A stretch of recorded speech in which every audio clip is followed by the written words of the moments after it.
Welcome once again to Superhero Stuff You Should Know. I am Ben, the man who knows too much about Batman, and with me, as usual, 'tis I, everyone, and we have upgraded once again.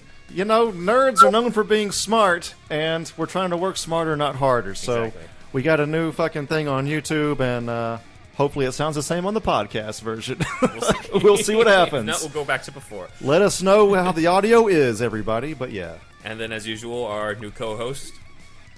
Well, drown the kids and shoot the neighbors. Looks like we've got two new guests to torture and torment. Yes, we do, Uncle Joker. And so, we all know that Batman became a cultural phenomenon in 1966 thanks to the great Adam West.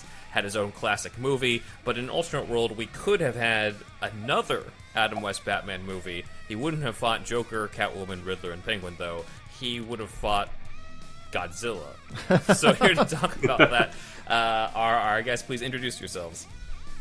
Hi, I'm Eric Elliot. I'm the writer and producer of Batman Meets Godzilla, and my partner here, Ian Miller. I am Ian Miller. I'm one of the artists of Batman Meets Godzilla.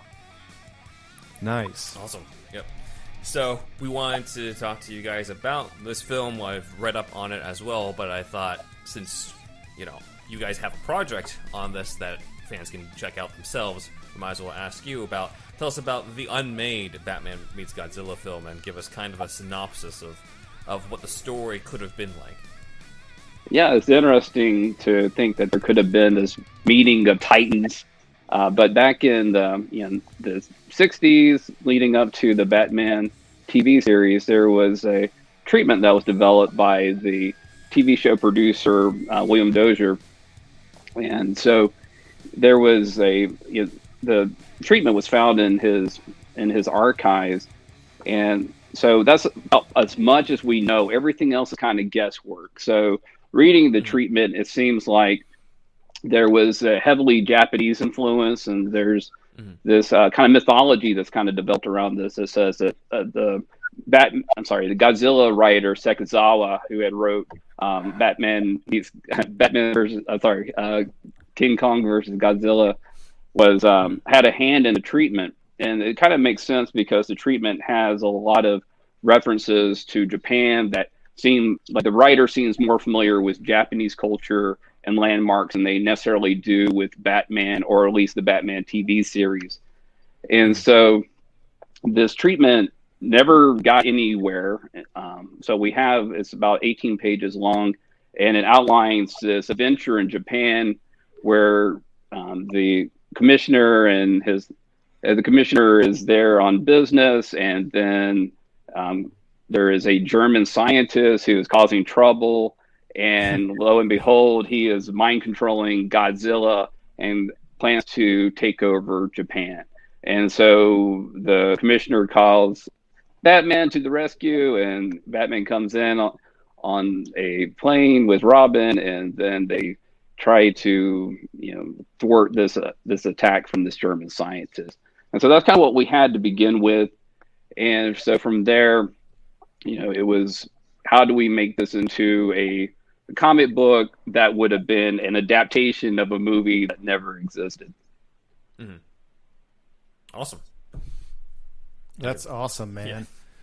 So, how did you come to learn about the Batman Meets Godzilla script treatments, and what made you decide to turn that into a comic? That was a good question. So I first learned about it from another podcast.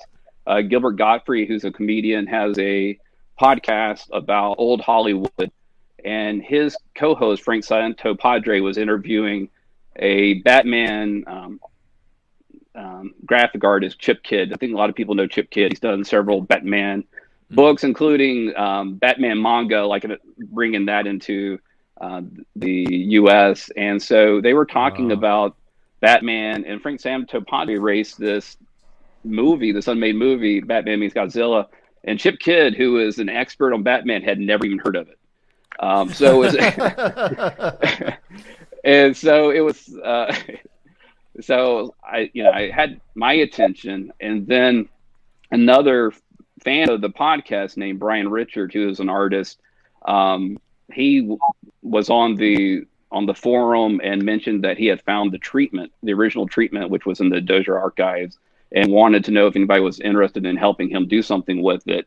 And so I raised my hand, and the adventure began from there. And, we were able to secure the treatment. The people at the archive were very kind and shared it with us. And from there, it was a very bare bones script. And some of it, if you know about how movies are made, treatments are kind of a collection of great scenes. These are cool things that could happen in the context of this meeting. And then not everything makes sense. Not everything is finished, and there's a little bit of dialogue, not a lot. And then in terms of making a movie, things change from a treatment to the first draft of the script to the third draft of the script until you're on the set filming, things continue to change. And so there's a natural evolution for a movie. And so, you start with this treatment idea, which is what we did. And then we evolved it to, okay, if this were made into a movie and the producer, like William Dozier, was involved, what things could have happened and how would that have changed the script and then the resulting movie? So just for an example, the villain in the treatment is this, generic German scientist. And if anybody's watched the TV series knows that we always have these flamboyant characters that are, typically taken from the comic book, not always, but typically taken from the comic book. So, the first thing I was kind of thinking about is how could we, bring in a known Batman villain who kind of fits that mold of a evil scientist. And that's where we came up with Strange. And he fit the bill perfectly, in fact. That's awesome, dude. Yep. Over to Zack. Yeah, I love the inclusion of Hugo Strange. When it first showed him in Shadow, I was hoping that's who it would be. And I liked the illustration of him matching the original look of him from those first few appearances in Detective Comics. So I thought that was cool. I love the purple pants. So Eric, let's see, could you share with us how you and Ian began working together? And Ian, you can chime in too. What's the collaboration process been like? So I'll tell you what. So Ian, why don't you explain how I roped you and other artists into doing this project? Yeah, that's the key word. He roped me in. What happened was I was on Facebook looking for cartoonist jobs, and I see this ad, and it had the words Batman and Godzilla. I was like, okay, I have to actually type in and see what this is about. So I read the brief description of the story. I was like, you know what? Let me just throw my name into the hat. Let me just write it back. 5 minutes later, I get a response saying, "Welcome aboard." I was like, "What?" You're hired. Yeah. So that was basically how it happened. So I had a friend of mine, Kerouac, who does the covers for them. He's done the first one, the second one, and the third one. He did the a cover for issue 1 that was kind of, hey, this is what the movie could be or the comic book could be. Who out there would be interested in joining us? And this fan comic is, we're not making money off of it. Nobody's making money. It's just for fun, for the fans, written by fans, drawn by fans. And so, Kerouac did a great job with that first cover. And, there's so much love for Batman and Godzilla that I was fortunate to have other artists, who were interested in jumping in, like Ian. And so, it's a collaborative process. It couldn't have been done without the internet and been done without Facebook and Twitter and, Instant Messenger. I do so much of the work with Instant Messenger and communicating with these artists. And so that's kind of how it began in terms of becoming real. So we had the treatment, and the idea was it would be great if we could use it as a showcase for artists and let them show off their talents, and then be fun to do this story with, how often do you get to do a story about Batman and Godzilla, who were two of my favorites growing up. And so, fortunately, there's a lot of love for those characters and, and some great talent too, because, obviously we got some great artists who jumped in and really made this come to life. Awesome. Yeah. Sweet. And can you tell us some about something about the other collaborators who are a part of Batman Meets Godzilla? I saw that one of the guys worked on Turok. That's right. You're talking about Howard Simpson. Yeah. He was in, he worked with Jim Shooter when he left Marvel. He started his own company. And so a young Howard Simpson, he probably won't like me saying that, but it was in the 90s, so it's a long time ago. He was one of those artists, and I love hearing stories about that time. Jim Shooter is actually a hero of mine. And so, Howard told me that it was a bullpen situation, like the old days of Marvel. So all the artists were sitting in bullpens working together and doing those early, I'm drawing a blank on the name of the publisher. And nobody's going to help me out. But it was Jim Shooter's. Malibu Comics, the now defunct Malibu Comics? No, that's not it. Okay. Never mind. We tried. And I was hoping the man who knows too much would jump in, but we're. This is about Batman. If it's not Batman related, I know too little. It's not. DC. It's not. It's not. It's easy. I finally found an area. So anyway, so Howard Simpson, a professional artist. I mentioned Kerouac. He came to my attention. He was doing some fan comics for the Masked Toy line. That was a cartoon he did by himself. These really great fan comics. He's got a real commercial style. And Brian Richard, who helped get this started by finding the treatment. He goes by Monkey Man on Twitter. He's contributed some art as well. Rodney Rodis, who did this shirt, and is nice. Yeah, he's our he's our spiritual leader. He's a great guy, and he's out there on Twitter as well. Does a lot of art. And so this is a dozen artists. Every issue we credit the artists and show everyone how to reach out to them. And I encourage everybody to, everybody has their favorite. Every artist gets a spotlight and gets to show off what they can do. And so it's real easy to reach out to these guys. They love to hear from their fans and stuff. So I encourage you. But one thing I'll say, this is a global project. We got people in the UK, in Egypt, Costa Rica, Canada, both sides of the New York, California. So it's I'm in Texas. So it's nice. Yeah, so we're everywhere just putting this together. And I would be remiss if I didn't mention Paul Brian McCoy, who helped with some of the writing duties. He's helping us on Batman Enigma as well, doing some scripting on issue 2. We had Josue Cabero, who I famously mispronounced as Josu Cabero in the podcast. Mohammed Rex, who's a fan favorite, does this super hyper detailed renderings from Egypt. Just amazing. And we got a new guy coming on this issue, Dane Amiote. I'm probably mispronouncing his last name. Sorry, Dane. But he's really cool to check out. He's doing a Spider-Man 94 fan comics. He's done 2 issues of those that are really great. If you like that animated series that ran on Fox when I was in college, but some of your listeners probably were kids.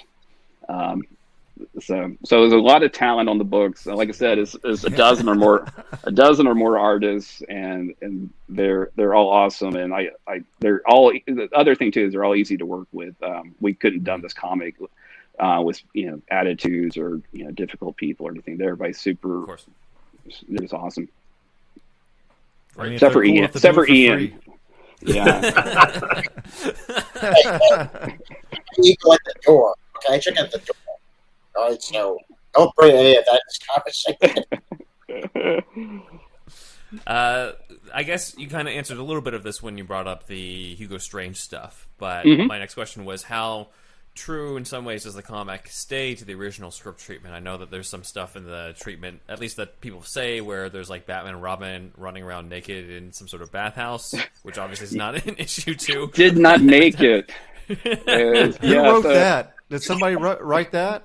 I mean, of course somebody did, but was there a Japanese writer wrote that part?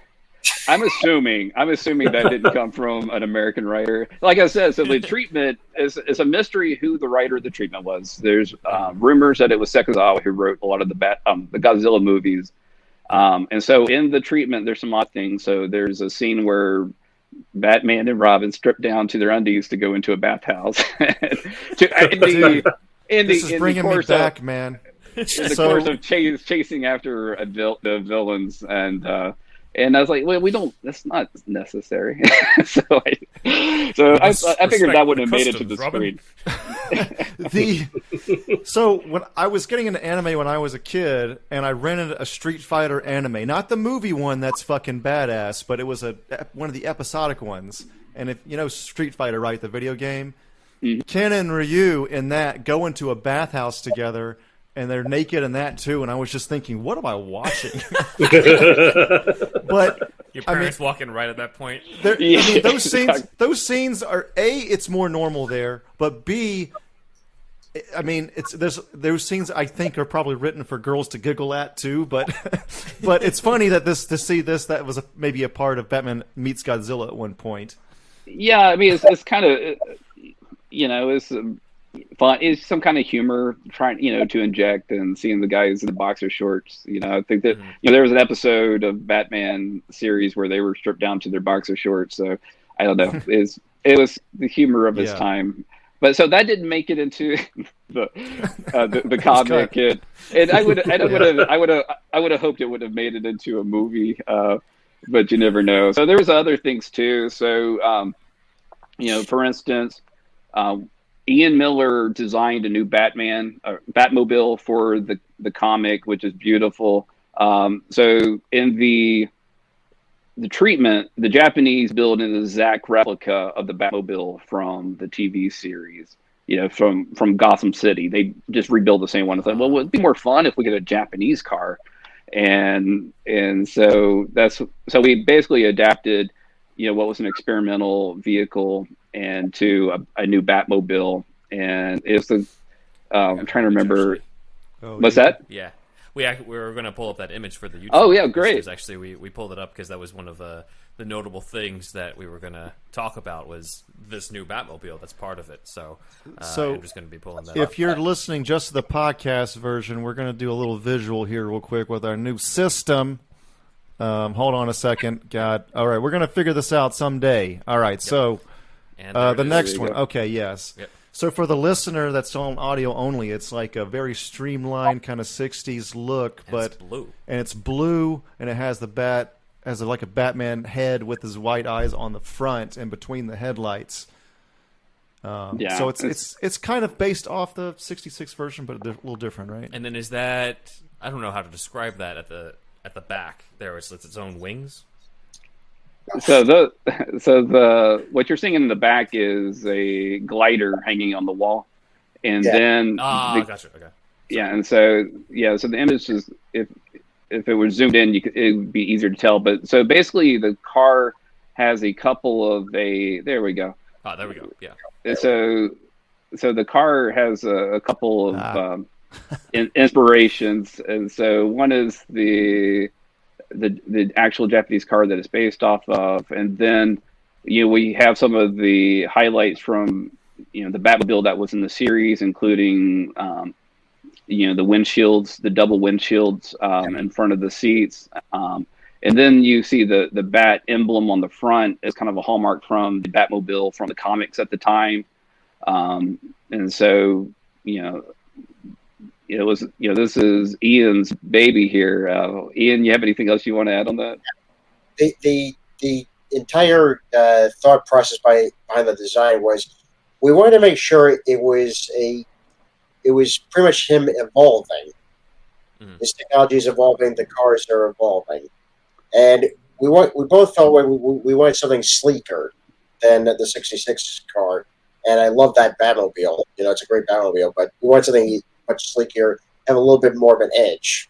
So he picked 1969 Toyota car, a Japanese line that was experimental. I was like, if we could take off the top half of that, just put, our Batmobile stuff on it, you'd have a great looking Batmobile. Yeah, and I think it's the looks car awesome, that man. yeah, it is amazing design, and I think the car itself. I'm gonna say this wrong because I don't have my notes in front of me. Like XT1 or something like that. And it ended up becoming like the Celica, I believe. And so it's got some great lines to it, and Ian really brought it alive. But I think that was the right thing to do, is to create our own Batmobile. If you got a chance to create your own Batmobile, do it. Yeah. And so it's kind of funny because we did this, which is kind of it's kind of got like a streetcar look to it, and then you see the new Batman's going to like a streetcar based Batmobile. Right. We beat them to it though. And so that was so that's the difference. We also introduced a new Bat copter and a new a new motorcycle for Batgirl, which Ian also designed. So that was different. And then some of the riddles and stuff that were I rewrote the riddles. So if you like them, yay on me. If you don't, my fault too. And so rewrote that kind of stuff. And then the other thing too is like we basically ran out of story with issue 2. Issue 2 is basically as far as the treatment goes. Godzilla's captured, and then Strange is dropped off of a building and dies, kind of almost like Batman '89, And so he loves throwing his bad guys off buildings. Yes, he doesn't kill people; they just die around him. Strange has a thing in his pocket that just keeps saying "strange" or does Godzilla noises in his pocket as he's. People just die around him. I don't know. It's not my fault. and so I forget the point I was. So we kind of ran out of story with issue 2, and so one of the challenges I had was how do we do a third issue? We ran out of story, and so there's obviously there's all kinds of ways you could go. There's so many great ways you could go about continuing the story. And so issue 3 will be coming out probably about September. We're looking at fall release.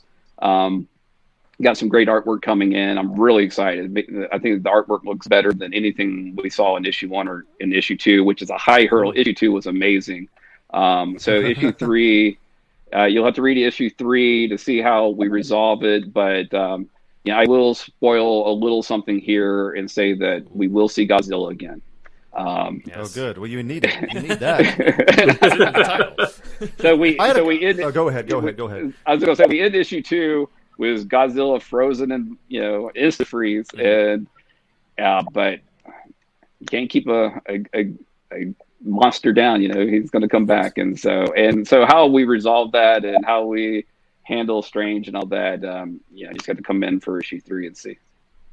I had a question a little bit off our script real quick, but I think for me, what could be the most interesting, I know it's Batman 66 and Godzilla wasn't too deep after a certain point, but what could be interesting about this is how eventually, and maybe this gets into spoiler territory, but how does Batman see Godzilla? Are we going as deep as the metaphor for the A-bomb for Japan and what hath nature wrought? You know what I mean?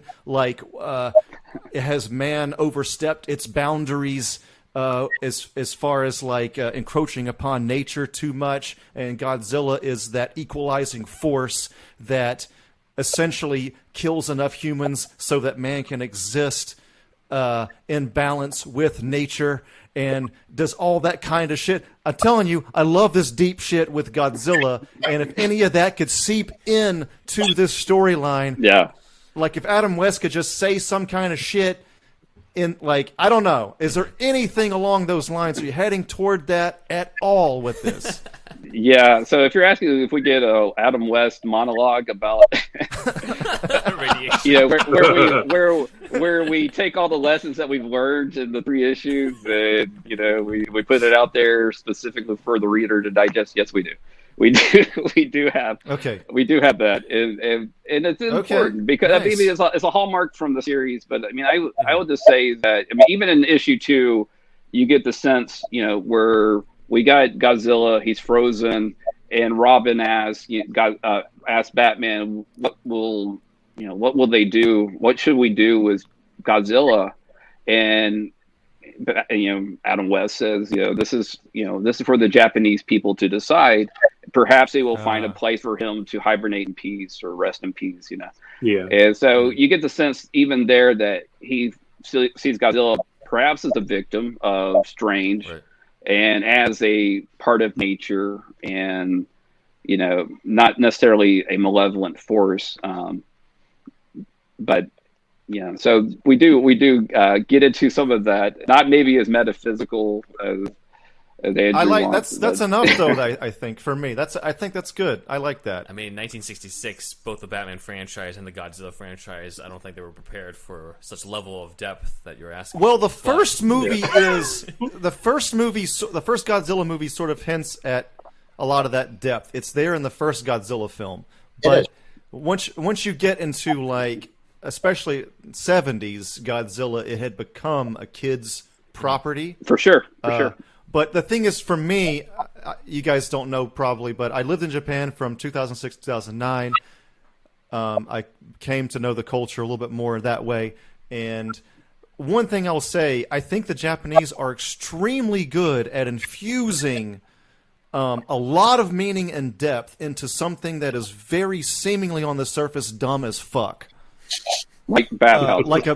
Like a big lizard attacking a city.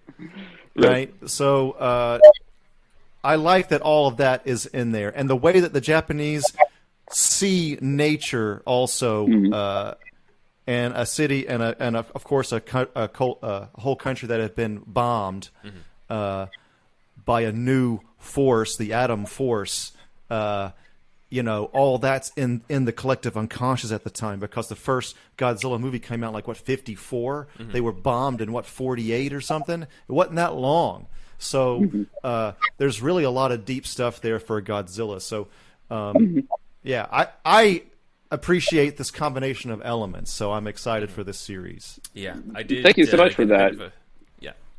Yeah, I did get a bit of a preview as well. You sent it over to me of issue 3 of the art and the writing, and I definitely think it's going to be the best issue out of the 3. It's a really solid conclusion, I think, and a lot of it is from you guys, because of the fact that the original treatment doesn't really provide much of an ending outside of what we already saw in the previous issues in 1 and 2. So, but this was supposed to be a movie that is the second Adam, like after he's like. Some days you just can't get rid of a bomb. The one after that was supposed to be this. That's the timeline. Yeah, though I don't know if it's really, you could say it's we don't know so much as it's just another installment. We don't know. Okay. All we know is that there's this treatment that was found in the Dozier archives in Wisconsin, University of Wisconsin. And so we don't know much more about it. There's supposedly a Japanese version of the treatment, and there's been some images published in some some magazines in Japan. I've heard that they may be falsified. They may be fake. It may be fake news, and so we don't know. Good to be skeptical. So, that's comes good. up a lot with these Unmade Batman things.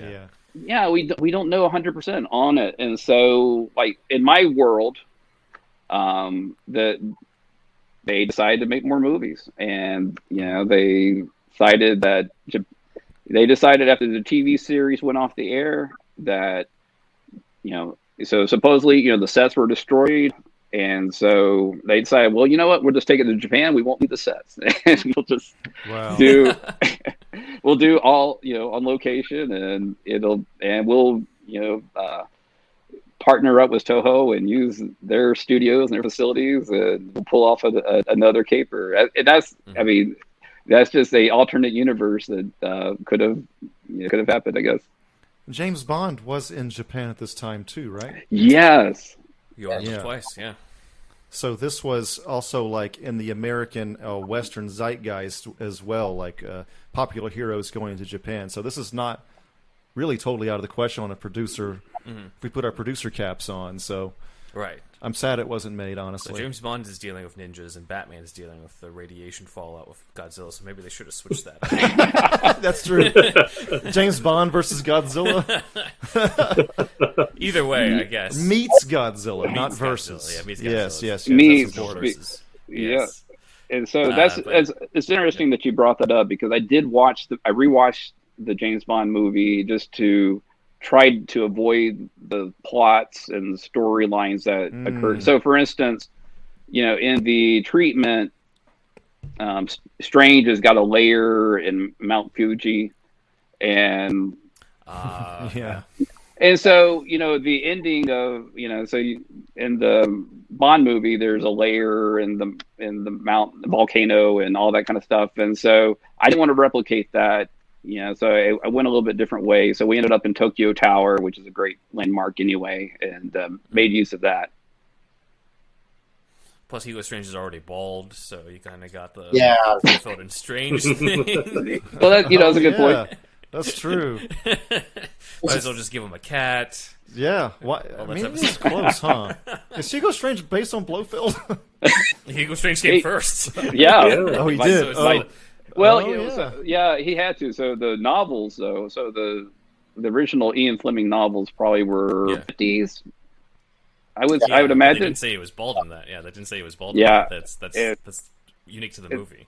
And so Hugo Strange, I think, is from the 40s. I don't have my notes at my hands, but I think he's early 40s. He's a very Within the old first character. year, yeah. In the first year of Batman, yeah. Does So- Adam West, I forget in the movie, he throws the bomb in the water? I know he avoids the ducks, but where does the bomb go eventually? It's in the water, right? He nails So the that nuns. bomb goes off and then upsets Godzilla, bro. So sad. That's a connection, man. Direct sequel.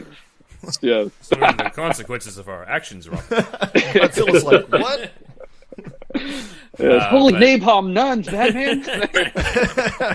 Batman created Godzilla. We've just created a new origin It's right story. there. It writes itself. There you go. But yeah, I do shit. love a lot of the elements you guys added. Ian, I really love the bat head in the front, because I feel like that's the main thing that is missing from a lot of the... We've had so many different Batmobiles on film, and nobody's had the guts or the balls to put the bat head on the front in live action. I did. All me, baby. It was such a cool moment just to design this car because it's an iconic car, but to put a bat head, it also is in line with the toy line that was coming out in the late 60s, early 70s, because you remember, you started to see some of that in the toy cars. Like in America? The American Batmobile toys? Yeah. Yeah, I mean, it's also part of the early comics as Oh, well, yeah. is to have that in the front. It just hasn't really been... Yeah, sometimes yeah, it's yeah, just yeah. a huge bat head that's like almost like a Like bat a battering ram kind of thing. Yeah, yeah, And yeah, then yeah. I think the toys kind of streamlined it, or some of the other versions just streamlined it by just having it as like part of the, Yeah. instead of the Mercedes-Benz thing on the front, it's just a bat head. I know. So How often is you ramming a building? I guess you rammed buildings more back in the if day. you're huh? Christian Bale or Ben That's Affleck, true. He was doing a lot of that, actually. What am I thinking? I'm going to hit him with a big bat head. just in case they don't know who's coming after They're them. going to... I'm all about stealth, except for the car. Yeah. They're going to fucking know. Anyway, you have the next question, Andrew. Oh, I'm next again. Shit. Yes. Oh, yeah. So we already went over this a little bit, but yeah, if you guys could talk about your individual respective Batman fandoms and Godzilla fandoms too. I'm adding that Yeah, then. yeah. Makes So I'd love to hear about all that. So Like- in terms of what? Like in terms of like what you Like like just about fan. Batman, or like how Oh, they okay. came a comeback. My how they- fandom. My Yeah, fandom. your of Batman. fandom, Okay. yeah, So so the version. So Adam West was the Batman I grew up with. I yeah. grew up in the late 70s. It was all syndicated by then, and so it was in rerun. So you could watch it every afternoon, and I did. So Adam West was my Batman, and then the Godzilla I grew up with was actually the animated Godzilla from Nice. the Saturday morning cartoon. With and Godzuki. yeah. Dude, that intro's got a great song, man, on that fucking cartoon. Yeah, and so every Saturday morning I was parked in front of the TV watching the Godzilla cartoon, and then also the Shogun Warrior Godzilla, and I got that for Christmas when I turned 5. I still have it. It's my favorite toy of all time, and I loved that thing so much as a kid. So I had all this love for Godzilla from the cartoon and the toy. Of course, I watched the movies they would come like on TBS when I was a kid. So I watched those as well. But in my heart, it was the animated Godzilla with Godzooky and the Shogun Warrior Godzilla that I loved. I cherished as a kid. I guess I became a huge fan of Batman because of the Keaton films, the Michael Keaton films. Yeah. And then the animated series in the 90s. That, to me, were the definitive versions of the character. Mm-hmm. As for the Adam West version of the character, I didn't get into his version until, I had seen the show on the Sci-Fi Channel when they used to show that. And I was like, this is great. Even though it's very colorful, it's very, the villains are more, bigger. I was like, there are a lot of jokes in this. I didn't care. I didn't care. Mm-hmm. As for Godzilla, I appreciate him a bit more later in life when I started watching the original films. I don't watch the 98 version. I don't watch I don't think you're alone in that. That was terrible, man. That's the most hated one. Yes, it is. And I remember the film being, promoted constantly during that time. I was like, This looks terrible. This looks horrible. It sucks. I'll watch it this afternoon, right now. You like it? That was like one of the first Godzilla things I saw as a kid. That was my first and I was Godzilla so as well. excited about it. I would go see it. I want to see George Clooney's Batman punching that Godzilla right now. Oh, well, they're in the same universe. Yeah, there's our next People would love project, that. Ian. There's the next one. Ian's Godzilla. like, I quit. Batman 66 versus Godzilla 98. Eric, don't even think about it. It was like George Clooney versus Batman 98. We're gonna make that happen. That is true. It is the Batman and Robin of Godzilla films. It's true. Just make sure you really capture the head bobble with Clooney there. The art. And then Godzilla's like, cocks his head. Final issue is him versus those Velociraptor type baby Godzillas that There were you in the go. alley. Where I'm just like, this is Jurassic Park now. I tried to forget that. Yeah, I wish that was, man. but they were was right, terrible, because man. if you saw Cloverfield, that was the way to go. They just used the wrong property. Yep. And now that man's directing Batman. Did Matt Matt Reeves. Reeves do Cloverfield? Yeah. Yes, he did. Shit. I never saw Cloverfield, actually. I didn't Awesome. either. Okay. Apparently Under- that's way What? better than Emmerich Godzilla. Come on, it's underrated. It's definitely worth. Yeah, watching. I really love it. I mean, if it's Matt Reeves, I'm into it. I mean, the second and third Apes movies that he did are fantastic, right? I mean, you care more They're some about of the those best. damn monkeys than watching a good movie like Cloverfield. have you seen the Planet of the Apes reboot trilogy? I haven't. I told you I have a real thing about apes and stuff. I just don't like them. I don't know. Are you serious? I've never heard this before. Yeah. Look, Andrew's memory is very fuzzy. He's got to go I back don't and listen remember to this the at first all. episode where they interviewed me, and he asked me about that, and I said the same thing. I don't like King God. Kong either. There's something about the apes. I Really? just don't like them. Yeah. So you were Damn rooting for dirty Godzilla. Yeah, I was rooting versus for Kong. Godzilla. You're right. Well, Matt Reeves doesn't do the first one. I forget who did that one, but in No, the that was reboot someone trilogy. else, yeah. But god damn, that was some of the best movies I saw those years. It's funny Yeah. because I did want to bring you guys on earlier when Godzilla versus Kong was coming. I'm just like, oh, this fits in nicely. It's like coming HBO Max is like a week after the Snyder Cut. I'm like, oh, that's really yeah. good. Godzilla vs Kong. I didn't I love. think you're still doing that. You're still doing those episodes on Schneiderverse, right? I We think just I. finished. Oh, we We're just finished. We are releasing our final episode in that coming up. But yes, But I think I listened to but like this the episode's coming out 12 after that. hours. I think I listened to the 12 hours of the Snyderverse episodes. Yeah, Part 16. They were I great. appreciate Yeah. Appreciate it, Thank yeah. you. Thank you. I love the Yeah, show. so- I'm a fan of the show, obviously. Oh, really? That's yeah, awesome. Yeah, in fact, I mean, how I came across you guys was when I was doing my research for the Batman Enigma project, the Burton Batman comics, where I started researching the scripts for the movies that weren't made, and then came across this podcast that you guys have, and and just hours and hours and interviews and all that great material. I mean, that's scholarly stuff. I mean, that's stuff that people 20 years from now will go back and come across and for research, because that was very deep research that you guys were doing. And I made it into a comic, so it was evergreen. Yeah. But seriously, material. I mean, like when you look at the resources that are out there, you have so much stuff that is, rumor and conjecture, but you guys do your homework. I mean, Ben, who knows too much about Batman, he really does know too much about Batman. I'm worried for the man. But Not enough about Howard Simpson, though. Yeah, I'm worried too. And so, I mean, I do want to say I'm really happy to be on the show, and I was a fan of the podcast. I've listened to hours and hours and hours of you guys, and I'm thrilled to be here. But like seriously, with the stuff that the research that you've done will aid writers, like myself, but probably even people you don't even know. You may never know that Matt Reeves listened to your podcast, so he knew what to write in his Batman movie. We'll just say that it was all us. Yes. If it's good, then yes.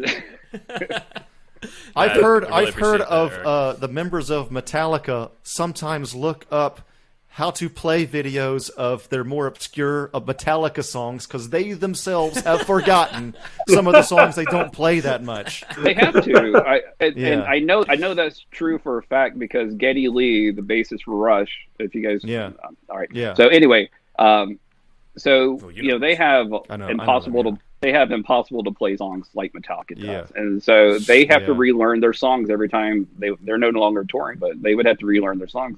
It's just impossible to remember. Rush is another level.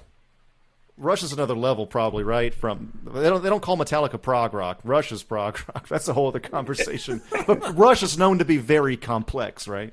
Yeah, especially there. I mean, we talked about Shogun Warriors. We'll talk about Rush. We'll hit all my favorite topics. Rush is nerd rock, so that's somewhat.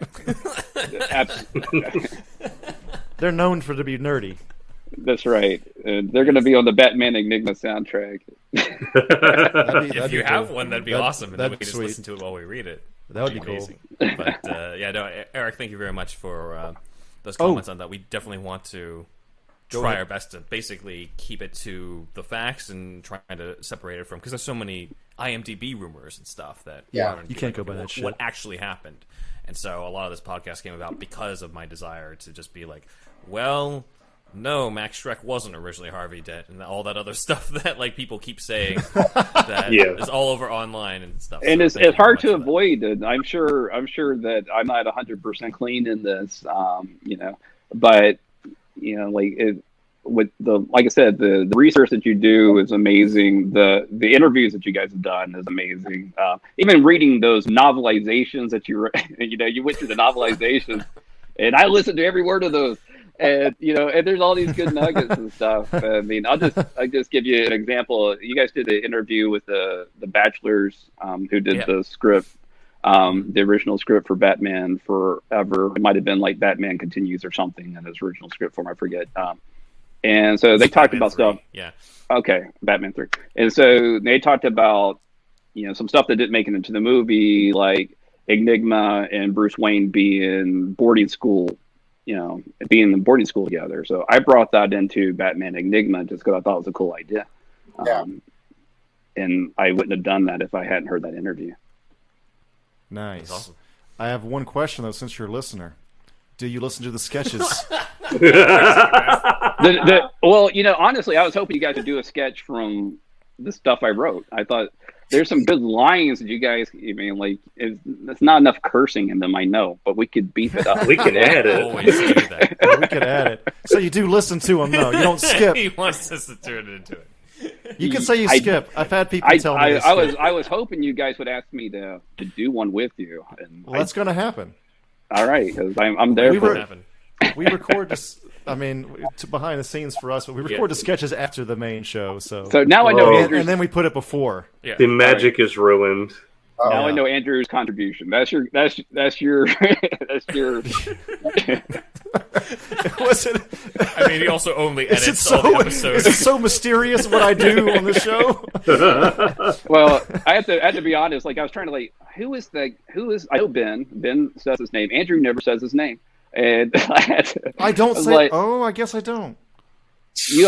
Go back and listen. You always say and with you always is your host, Senior Batman. Oh yeah, I guess I need to. I think the old ones where we go over the '90s Batman stuff. I think are just like I'm here with the senior Batman correspondent. Yeah, I think I've just done a billion of them so far. I just fucking got over it after a while. I'll probably need to go back to that. If you listen to our first really early episodes before Ben was on, we were like, this is Andrew from Los Angeles. This is Wolfie from Denver. Like, we were from all over the place. And we just kind of stopped doing that after a while. Yeah, I think so. I like listening to Andrew because it reminds me of back home. I'm from Alabama. Oh, nice. And so I feel connected to Andrew whenever he talks of like being back home. Yeah. I know you're not from Alabama. You're from Georgia, is that right? I am from Alabama originally, and I moved to Georgia when I was 13. See? Where in Alabama are you from? I'm from the coast. Can I ask that? Yeah, I'm a coast fan. I'm from Mobile. I'm from the coast. Okay, all right, cool. I was from a little bit north of Montgomery. Yeah, I lived in Montgomery for a while. Lived in Tuscaloosa. Went to school in Tuscaloosa. So been around a little bit, but so like my homeboy. Okay, cool. All right. This is awesome. Connections are being made. Perhaps they can exchange numbers after the show. I'm supposed to bring levity to the show and learn with the audience. That's the contribution, everybody. You do ask the best. You ask the best questions. You do. Yeah, that's true. Oh yeah, there you go. See. Well, again, you also do all the editing and stuff, but trying to fucking lower some of that load. I didn't mean to put you on the defensive. No, it's okay. It's okay. We're still trying to figure out what Zack does. Anyway, those beautiful thumbnails. That is draw in everybody. That is true. And your Joker voice. So the next question is Zach's question, but in order to set that up, I'd like to go back to that image of Ian's Batmobile because of the fact that in this image that we're going to pull up, we have the Batmobile, we have Batman, we have Robin, but we have one other character as well who seems to be original to this, whom Zach has a question about. That's right. Now, I may mispronounce the name, so you can correct me, but there's a Wayne Labs scientist who builds the new Batmobile named Yoshi Kono in the comic. Yoshi Kono, yep. All right. It also says that it's dedicated to the real man of the same name. Can you tell us a little bit about the real Yoshi Kono and how he came to have a character named after him? Yeah, so that's all me. So Yoichi was my college roommate. And so he was, and we're still in touch and everything. So he was a great roommate. He came here to study music and business. He's a guitar player. And, just an awesome guy. We spent hours watching MTV together back in the early 90s in college. And just the best roommate. And he, moved back to Japan and works there now. And so I just wanted to, because I have an opportunity to put new characters into the story from Japan. I was like, I got to introduce my college roommate, Yoichi Kono. And it's such a great name anyway. But he's a great guy, smart guy, and everything. So it was a fun inside joke for myself, basically. But I'm the kind of person who will do that. But yeah, so Yoichi's a real person. He's a college roommate. He was tickled to see himself in the comic book. He thought it was great. And he's actually returning for issue 3, so we'll see more of Yoichi. Awesome. Nice. Did you ever get his opinion on Batman in general? Did you have those conversations? I'm interested on Japanese people's opinions on Batman. We talked a lot about Guns N' Roses. Guns N' Roses. Okay. So not much Batman. And Beavis and Butthead, and the important stuff. Yeah, that's right. Okay. So he liked Beavis and Butthead quite a bit. That's funny. Loved it. I'd come home. I'd come back to our apartment from class, and he'd have always had Beavis and Butthead on. That's funny. I love this American show. He did. He loved it. And, he and I went and saw Megadeth open for Aerosmith in Birmingham. Fucking sweet, too. bro. So he was really into music, and so we got along great because I like music and play guitar too, and so we had a great time in college. That's awesome. So I was living in Japan in 2008 when The Dark Knight comes out, right? And I was trying to gauge people's their interest, and it seemed like it just wasn't that big of a deal. I feel like Batman's really number one in America, and I've heard this from people in France and shit too. Like, it's really all about Spider-Man once you get to American comics. Like, Batman's so big here, but for some reason it just doesn't get as big as Spider-Man abroad. Because he's an everyman. You don't see his skin or anything. So. Yeah. Well, Batman has deep roots in Japan going back to the 60s because of the Batman manga, which was popular. Yeah. And then a lot of the toys that came out of for Batman from the TV series, especially the 10 toys and stuff, were produced in Japan, and even today are highly collectible and valuable and sought after. So they have deep roots to Batman, but Japan got their own Spider-Man, and he had a giant robot. That is true. So in the hierarchy of things in Japan, I'm assuming superhero with giant robot is gonna be Batman. And they all thought it was silly too, and then Stan Lee gives it a fucking standing ovation, I think, or at least he was clapping whenever they reviewed the Japanese Spider-Man. So like he saw the worth in it. Yeah, it's cool. It's cool for what it is. I would love for there to be like a Batman version. They sort of did this with Batman Ninja, the animated one, but like to have like a live action show in Japan, and they just go nuts with it, like they did with the Japanese Spider-Man. Like, here it is. Here's the core idea. Go fucking crazy and just see what they make. You know what I mean? I think we could. I would love for that show to exist. Yeah, it will at some point. I mean, every version of Batman will exist at some point. Yeah, it's just a question of whether you will live long enough to see it. They're just Batman will outlive all of us in a million incarnations. There will be Batman movies we will never see, Ben. We'll be around for the best. Don't say that to Ben. That is sad. Yeah, man. Well, in terms of incarnations, a lot of this has been about the Adam West project. And my last question before the break is, are you aware or do you know of any other Adam West Batman films that were not made? Like Adam West Batman films or Adam West films? Adam West Batman specifically. Okay. I don't. I haven't heard of anything else, and nobody's mentioned to me any other Adam West Batman films, but I have a suspicion that there might be something out there I haven't heard of. There might be. There's at least treatments, I would imagine. Ian, do you know of any of these?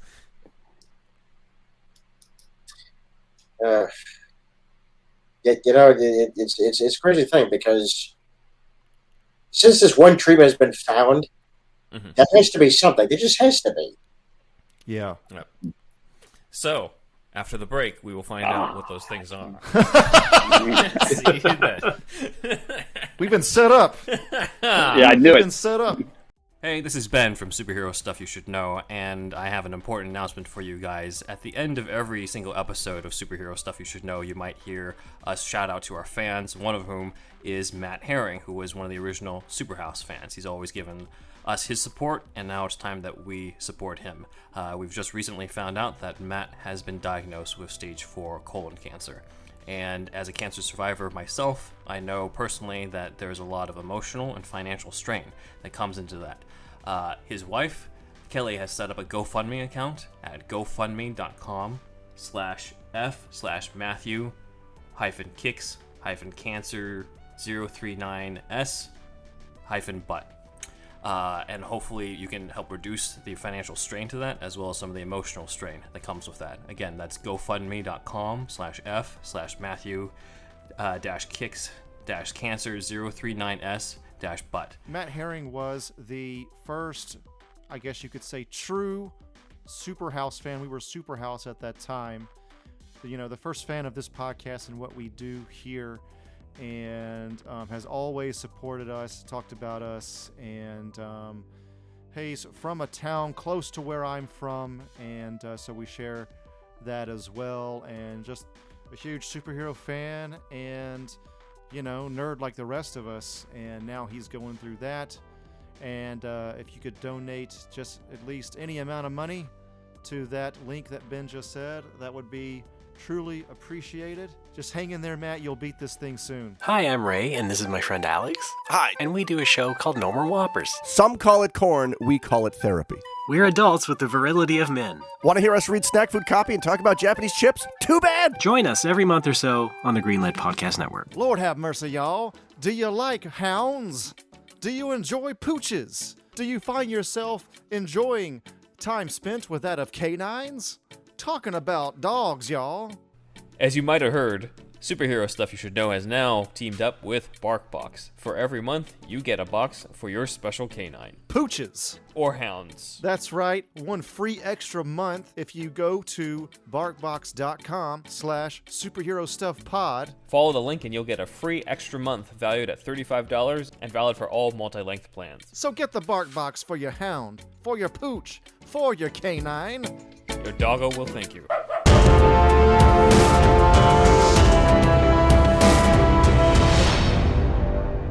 Ha-ha! You'll never catch me, you big old bat boobs! Ha-ha! Quick, Robin. Hugo Strange is running into that bathhouse. After him. Jumpin' Jehoshaphat! Robin, it's a bathhouse. We must stick to the cultural norms of this city. I have no problem disrobing. Robin, you seem to be very excited. I'm not excited at all. This is my flaccid penis, Batman. That is you, limp? Yes! This thing is a burden. Alright, well, one must not get distracted. Let's go after Hugo Strange. Hey there! My word, you've gotten naked! Well, this is gonna be fun. Here's my grease-up sumo wrestlers. Get 'em, boys! Ha ha ha! Robin, you have to take them down with your humongous bat dog. No problem. Have at thee! Gives a new meaning to the swinging 60s, huh, boys? Ha ha! You won't get away with this, Strange. Well, you still have to put on your bat panties. Ha ha! He's faster than us because you have some extra weight pulling you back, Robin. I usually have this thing bunched up. It's got the wind resistance. I have some pills from the Catholic League that could help with that. Fuck no! Have you add to the swear jar later. Towards the end of the bathhouse, maybe we can finally find a way to stop him and stop Godzilla. Leaping lizards! We're so close! There's Godzilla. Holy shit! Wait, why is he running away? He seems to be scared of... Oh, I know what he's scared of.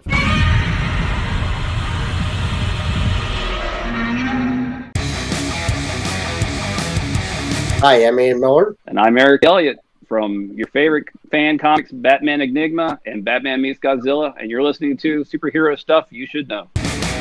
Alright, welcome back to Superhero Stuff You Should Know, and as promised, we're going to cover the other unmade Adam West Batman films, specifically ones that Adam West was trying to get off the ground in the 80s. So this is around the time where... In between car shows. In between car shows that he Okay, was doing, yeah. where they were going to do the Michael Keaton, Tim Burton Batman.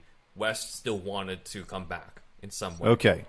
He obviously wasn't going to be a part of the Tim Burton Batman film, and then when we talked to Wally Wingert, he suspected that even though he may have been offered the role of Thomas Wayne, he didn't like the idea of, hey, here's the Batman you grew up with so that we can shoot him in front of you. So, and I can kind of see his point on that. But, yeah, that wouldn't have been good. Adam West brings up, in an interview in 1989, in June, on Rolling Stone issue 55, he brought up his idea to bring back his Batman. So think of this as The Bright Knight Returns. What year is this issue again? 1989. That's 89. Okay, it's it's basically the same month that the movie is coming. Oh, right. Yeah. Okay. So here's West's idea to bring back his Batman. Very different from Frank Miller's take on The Dark Knight Returns. I would assume. So yeah. here we go. Bruce Wayne has retired in a ranch in New Mexico. Boring. Because he's cleaned up Gotham City. Most of the main villains are already locked up at this point. So Joker, Penguin, none of them are actually in here. Okay. And West invents a new supervillain for the story, because you got to have a villain. I mean, yeah. His name is Sun Yat Mars. I don't know why. Okay. He is so heinous, he inspires that on one stormy night he creates these minions that he calls Marsies. Because he's Sun Yat all right.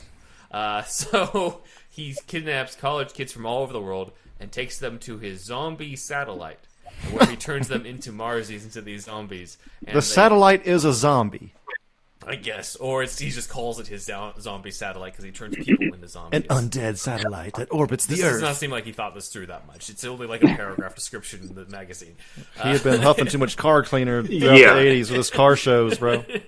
It's better when you see it. But he says that they march, quote-unquote, like Dracula. I think he means Frankenstein. No, they hold up capes in front of them. He says filing in long lines into these terrible machines that suck their brains out. So that's the villain's plan in terms of the structure of the story, if there is a story. Suck their brains out. Yes. After they've been zombified. Yes. So Bruce... And they upload them to the satellite? I don't know. All right. I don't know if he was thinking through that part. But anyway, he says Bruce and his girlfriends, not girlfriend, but girlfriends in the beginning, because he's still a billionaire playboy, Bruce Polygamy. Wayne, New Mexico. Okay. They're riding horses in the moonlight, and they come across...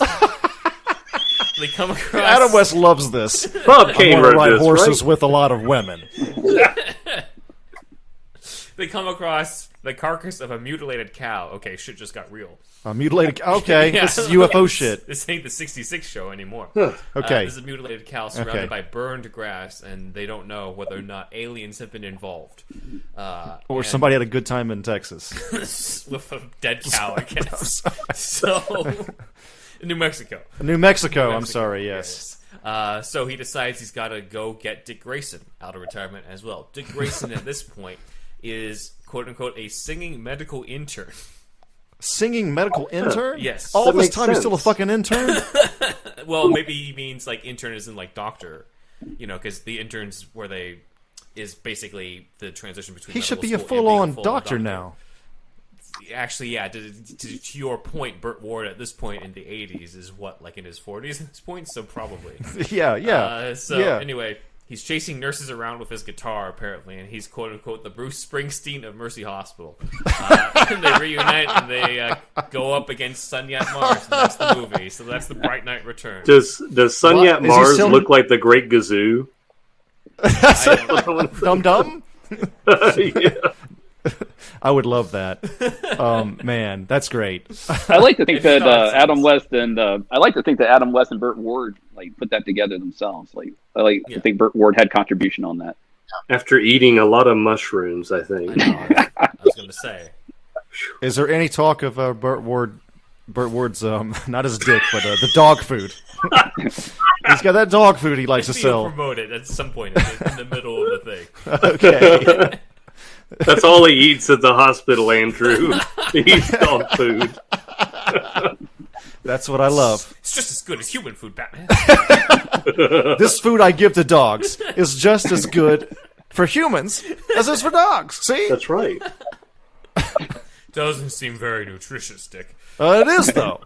It's vitamin fortified. He also writes something called This is Superbat. how my dick's so big. Well, I guess I should try something. You need it. What are you trying to say, Robin? As high as my voice is, as long as my dick is. Sacrifices we must make. So, Sacrifices we must.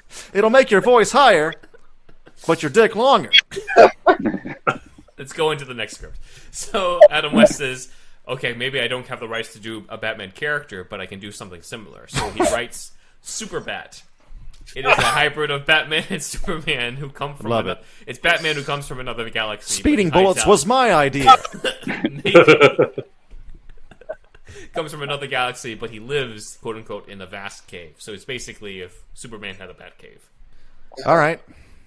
So that's Superbat, and then the last one was like, okay, maybe I can't get a movie, but I can get a musical or a Broadway play. So He's trying, man. He's trying anything he It was could. going to be called A Night in Wayne Manor. Would have been a musical, predates the Batman musical. Check out that episode if you haven't already. Yep. With Jim Steinman. And there wasn't really anything I could find on that. He just mentioned it in this interview. A Night in Wayne Manor. Who knows how steamy that could have gotten. But anyway. They're riding horses in that one, too? They wouldn't let Adam West do that because they're just like, it's all about this one Tim Burton movie. Okay. So, I mean, they were going quite a different direction yes. at this point in time. Adam West and Bob Kane got together and just got high on PCP and started writing everything. So, I do remember. Yeah. I do remember that. So, like, in Adam West coming out and being in all the press about that's not Batman. Batman's not dark. Yeah. Oh yeah, that's true. So later on in he life, tried to get the spotlight. Yeah, I don't know, like if he thought he was going to do like a Sean Connery, like I'm going to do my own, 007. Yeah. At the same time, you guys have your own. I'm going to do. Maybe he thought he could pull a Sean Connery and do another Batman movie that ran alongside it. I mean, he was the hottest actor in the world, or at least in America, for 3 years. Yeah. Definitely 3 years, and sometime after that, and then it's just like, cut off. Really, it feels like. Yeah. Didn't do much after. With the right script, it could have been an awesome Never Say Never Again type of reboot of West and Burt Ward for those who grew up with it. But I doubt that would have. Like, we can imagine that, but in Hollywood, I feel like it would have been, it's either this or Batman '89. Yeah, Warner Brothers isn't. Yeah, they're not keen on that kind of stuff. Like you just look at what's going on with Zack Snyder. We don't want to confuse the brand. This is the brand. This is what we're doing, and everybody's on board with that. They like to keep it kind of simple. Don't bring on Green Lantern to the end of your Justice League movie, but you can bring on Martian Manhunter, who's been on Supergirl for 6 seasons. That's true. What the fuck is their reasoning? Never understand their decisions on some of these topics. I'll never understand it. It's like you also can have the Flash, who also has been on the CW for the past 7 years or so. So don't worry about that. DC's pretty much synonymous with the multiverse as well at this point, but whatever. Oh yeah, we forgot about that. It's going to confuse Grandma that we care so much about. They did bring Burt Ward into their crisis, their TV crisis. They did. Yeah, that is true. Along with his dog. And dog food. That's right. Was his dog food in it? Oh man! It's what saves the crisis.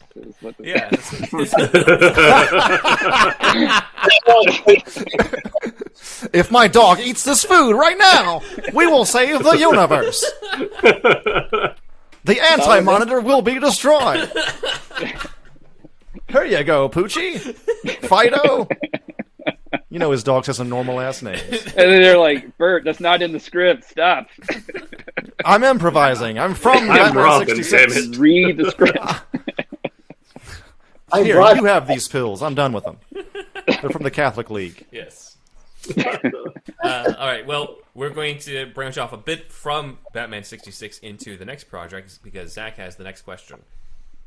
Yeah, so as we know, Batman Meets Godzilla is not the only project you have on your plate. Can you tell us a little bit about your next project or your other project, Batman Enigma? Nice, bro. Yes, we could totally talk about it. It is pretty much the unofficial sequel, in our mind, to Tim Burton's Batman and Batman Returns. The story takes place a year after the second film. And right now in the first issue, we see Bruce Wayne pretty much in,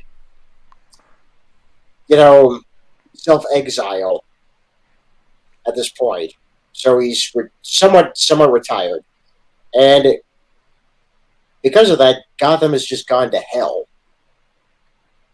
There's this new group of they call themselves the Bat Boys, and they're just attacking, random criminals, but also homeless people. So suddenly, there is now an anti-Batman movement happening in City Hall, and that's being led by Harvey Dent.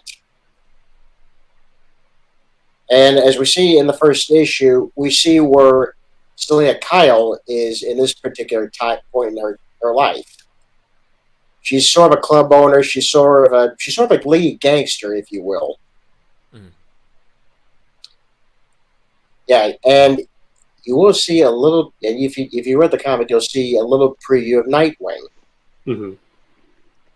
Yeah, and of course we see Edward Nygma play a huge role in this, and we also see Jonathan Crane in it. I don't want to really know too much about the plot because when we get to the second issue, which is going to come out later this month, you'll see the bulk of what's going to happen. That's going to lead to the third issue. Mm-hmm. Awesome. There's a lot that we have to talk about on this because of the fact that there's, as Eric was telling us earlier, there's a lot that was drawn off of some of the previous scripts that weren't made on that. So just right off the top of my head, Sam Hammond's Batman 2 has this whole idea of the Batman copycats that's kind of been inspired by the Sons of Batman and kind of got brought to life in some way in the Dark Knight. With Definitely, all the Batman yeah. imposters. Yeah. Mm-hmm. But the idea of them being their own self-imposed vigilante gang, and also Dick Grayson already kind of being a vigilante on the streets before meeting Batman, all sort of comes from that. Right. And of course, you continue the casting of Marlon Wayans as Robin because that was what was going to happen in Batman Returns. But you also gave him your own sort of flair to it, which was he's not Robin, he's Nightwing. That's over cool. here. Yeah. And then there was also kind of foreshadowing of a certain CW suit that We beat him to pointed it. out. Yeah. Oh, shit. Beat them to it Again. because he does look like Cameron Johnson's Batwing. Oh, shit. And all I can say, Awesome. I mean, like, hey, maybe if nothing else, they're good ideas. Yeah. Yeah. They must be decent enough if other people are you're coming in after us doing them. So, but yeah, so I mean, like my approach to this one was to do a lot of research, and I saw Batman '89 in the theater. My dad took me to see it opening weekend. Huge fan. Saw Batman Returns in the theater. Huge fan. I actually like Batman Forever too. I like Val Kilmer. I like his Batman. Yeah, definitely. Yeah, so no knock against Val Kilmer. Fuck George Clooney, but Val Kilmer's cool with me. and so I wanted to do it. I'm also a big Tim Burton fan. Love his movies, and so I wanted to do it justice. I mean, I'm not a Tim Burton person, but I wanted to pay tribute to that, to his style of Batman. And so a lot of it was reading those old scripts to see what could have been if Burton had continued. And like to me, Sam Hamm had the best version of some of those elements. Like his version on Robin was the best, and there were some scripts where he was introduced as a mechanic, and and there was other takes. I mean, people don't know, but Robin was originally intended to be in the '89 movie. And there was just too much going on. They just cut it out. He was intended to be in Returns, I understand. And again, too much going on. They cut it out. And then Wayans, who was cast, actually got paid. He got bought out. So he made money on, I think, Batman Forever, but he never appeared on screen. So yeah, I thought, if they did make a third movie, maybe Wayans would have been in it. And but like, what's the least convoluted way to get a Robin into the story? And there's like an animatic on YouTube. I think it's like a bonus feature from one of the movies where you see Robin, trying to, like, there's a circus and he's chasing down Two-Face, and there's a car chase, and there's like this crazy set piece and stuff like that, and all of that to me just seemed really contrived and a long way to getting to your story, which was we got a Nightwing. What we decided to do is Nightwing, because Nightwing just seems like a cooler or more Burton-esque character than Robin. Robin seems a little too bright for the Burton verse, and so Nightwing seemed like a better way to go. And we haven't covered in the story, but kind of like in the back of my head, I have like Nightwing is a tribute to like his uncle who was a pilot in Vietnam, and they were pilots, and they were called the Nightwing, unit, so I kind of have some backstory to it, but he's, trying to defend his neighborhood from these Bat Boys. So the Bat Boys serve a purpose in that, they're giving us a way to introduce Nightwing into the story. They're causing chaos. Batman's not around. He's kind of semi-retired. He's because if the other thing too is I really wanted to take into account the repercussions of returns. And so Batman is considered a murderer in Batman Returns. The Ice Princess that he's blamed for, he's never cleared of that.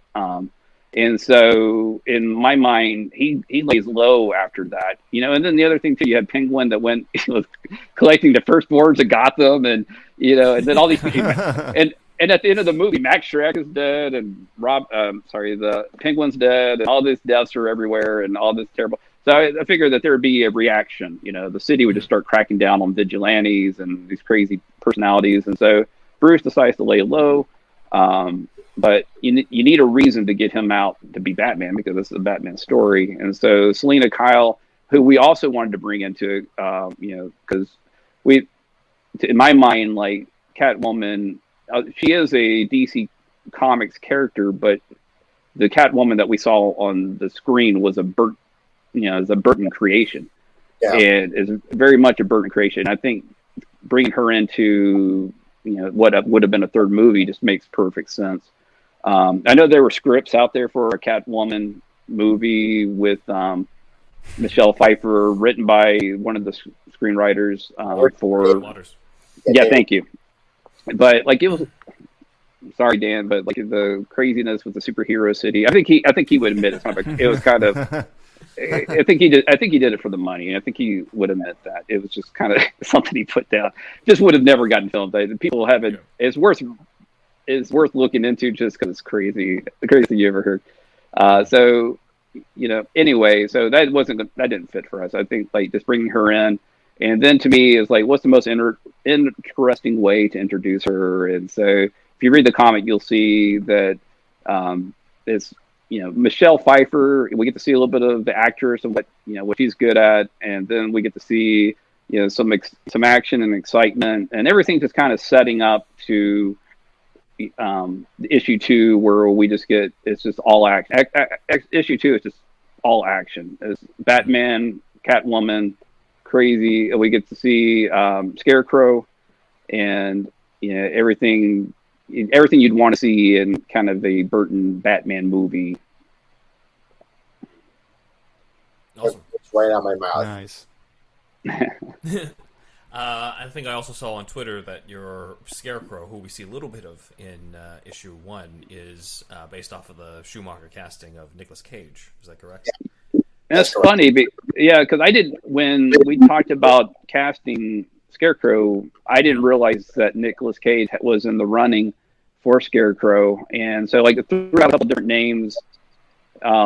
Christian Slater, I like Christian Slater because he was kind of a '90s actor, at the time.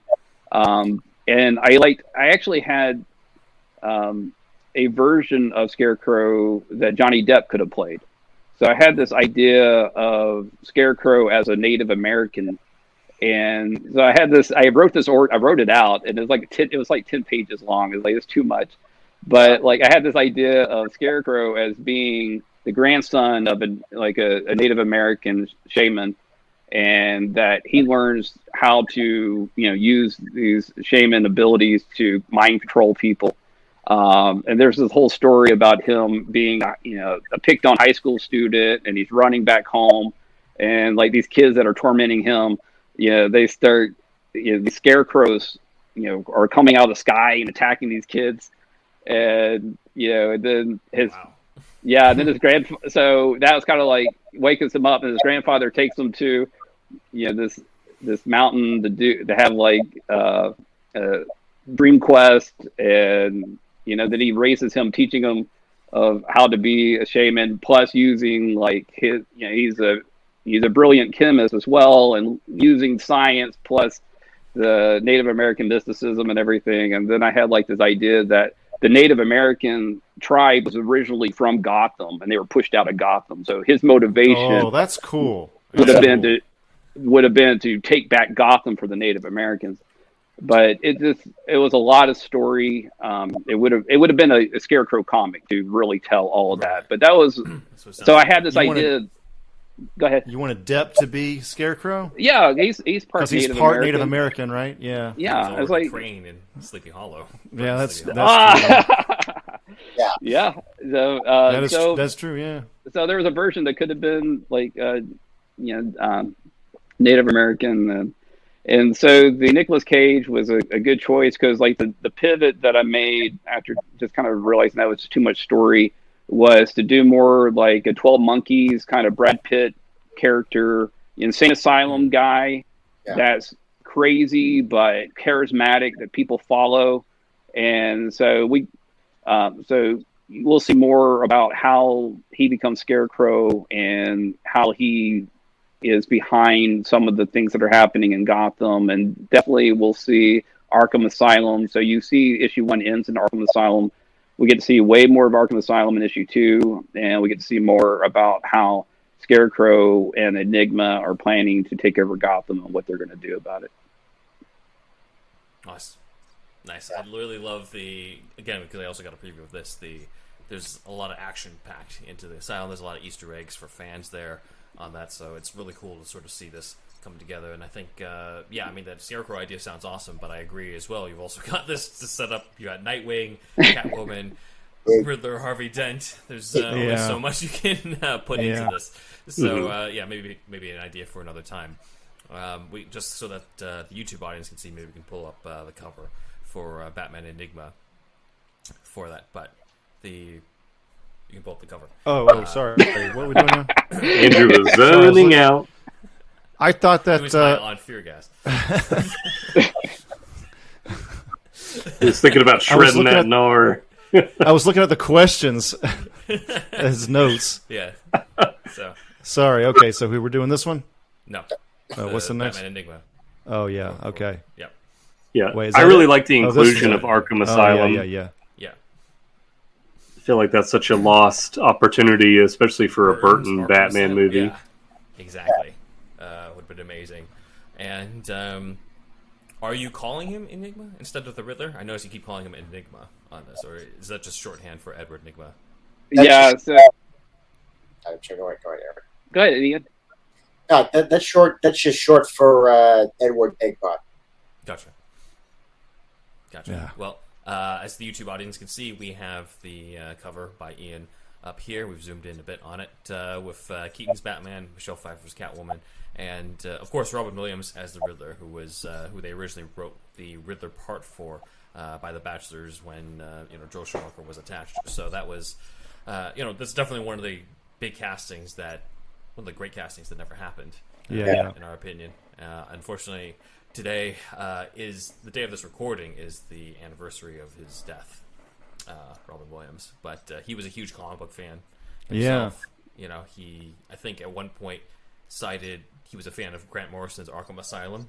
Yeah. For the possibility when they're just like, well, you worked with Chris Nolan in Insomnia, and any chance that he's going to bring you in for this Batman Begins sequel of Joker? And he's just like, call me, Chris, is what he said. Yeah, right. But obviously they went in a different direction, and we know that went fantastically anyway, but still. Insomnia is like the forgotten Nolan film. That's I feel true. like It is.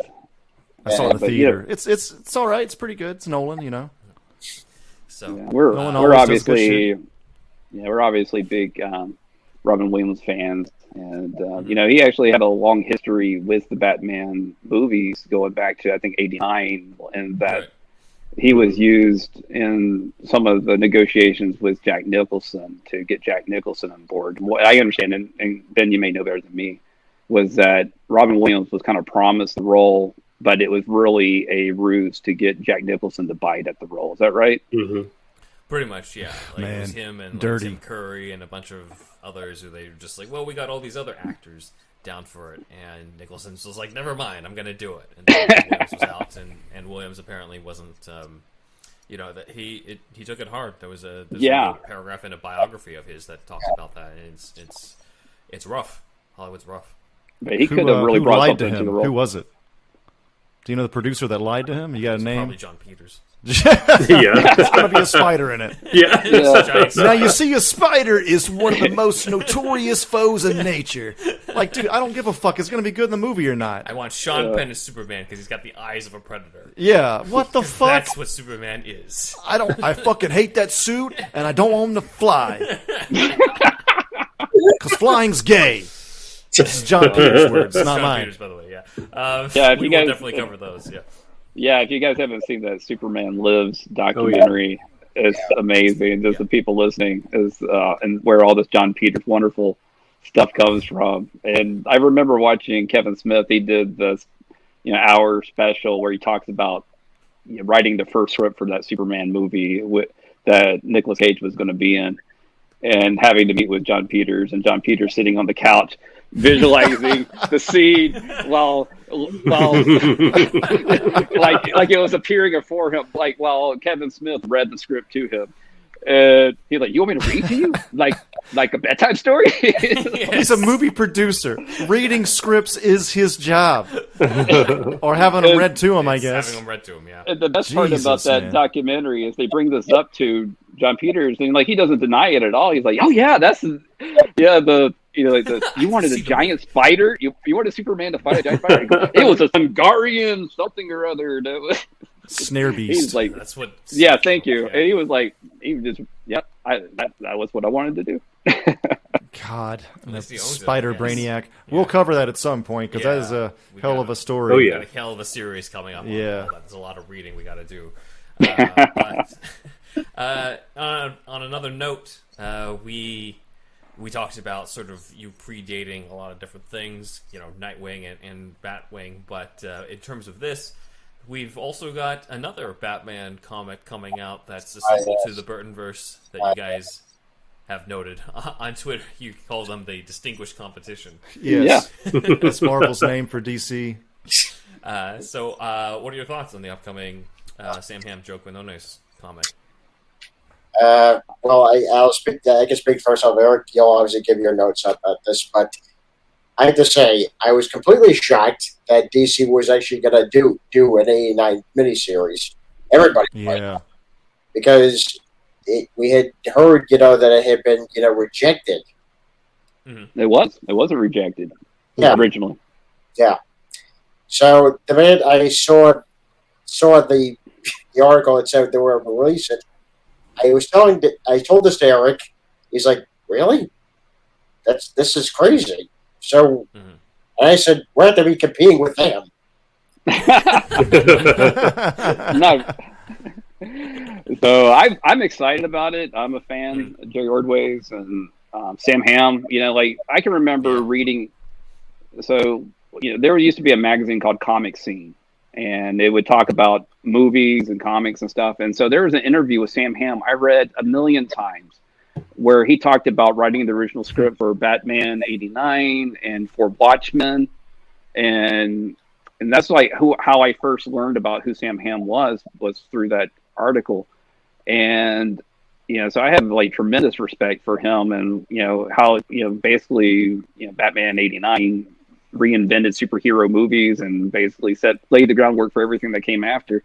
No discredit to the original Superman movie, but it was a different kind of movie than what Batman was.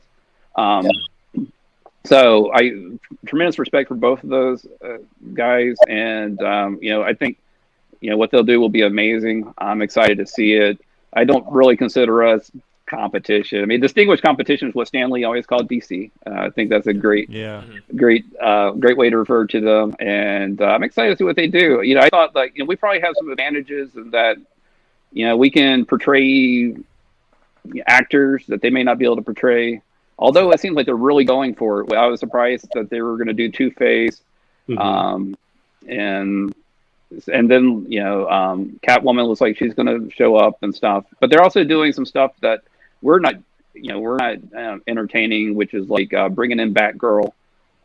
They're alluding to doing some of that. So there's a lot of interesting things they can do.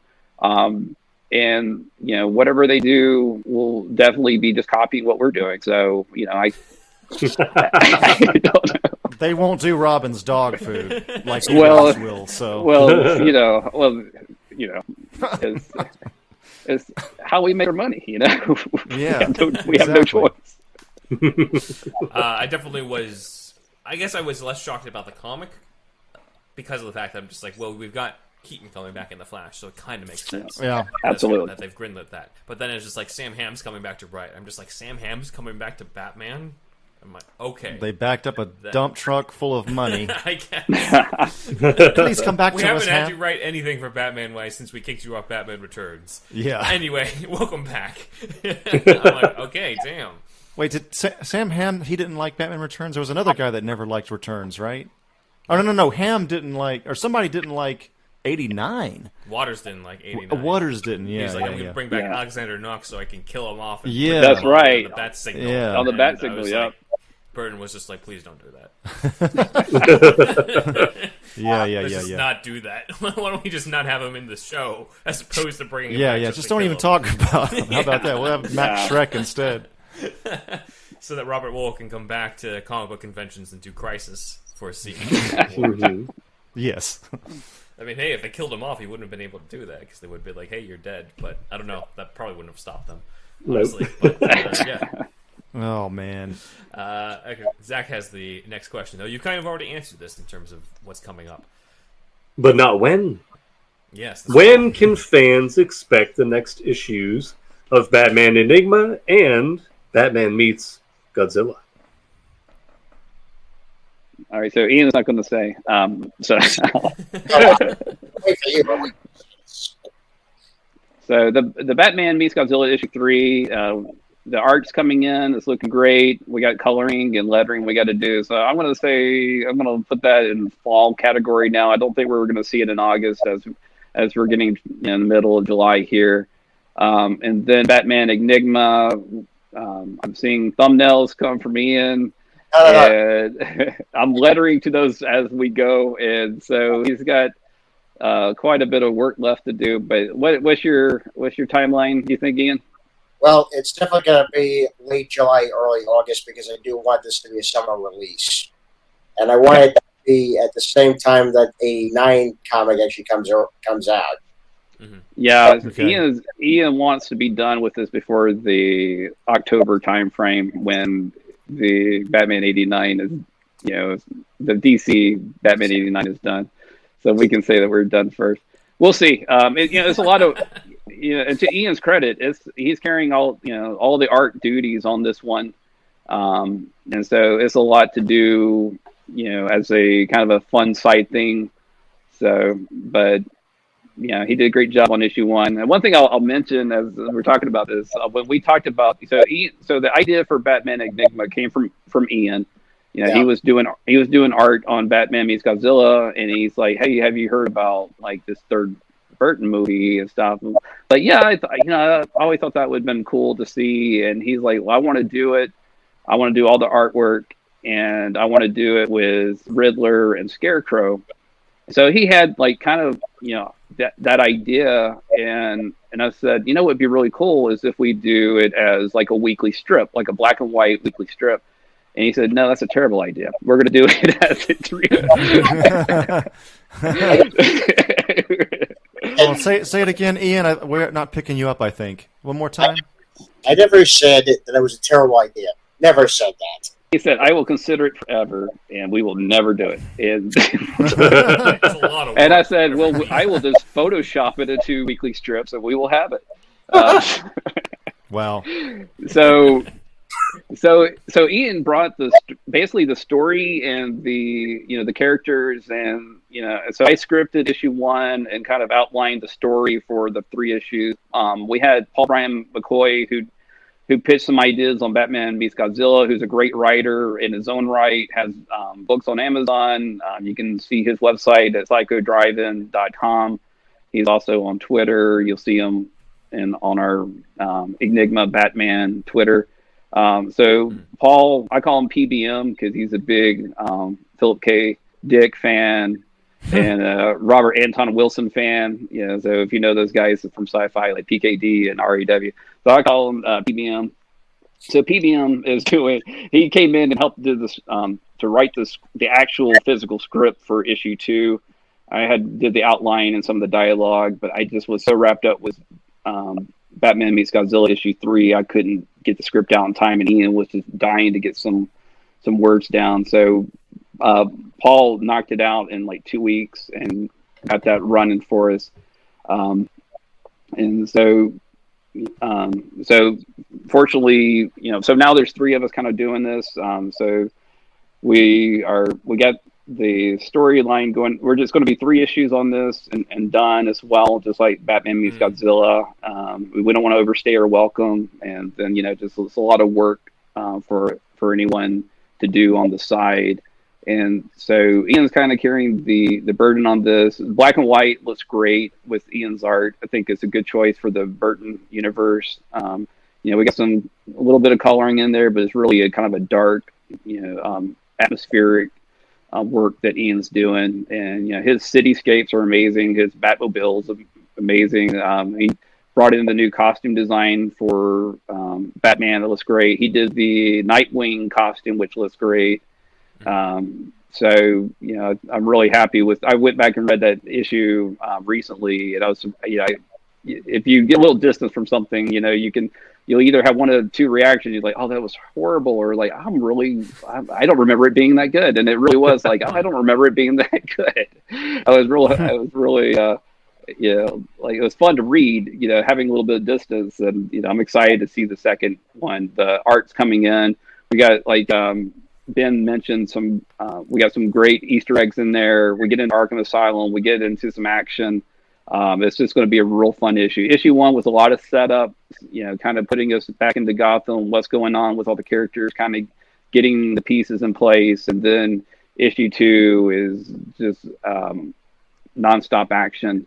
And then issue 3, we have the big wind up and resolution. And so I got some interesting ideas of how this will end, and I guarantee it will be different than Batman '89.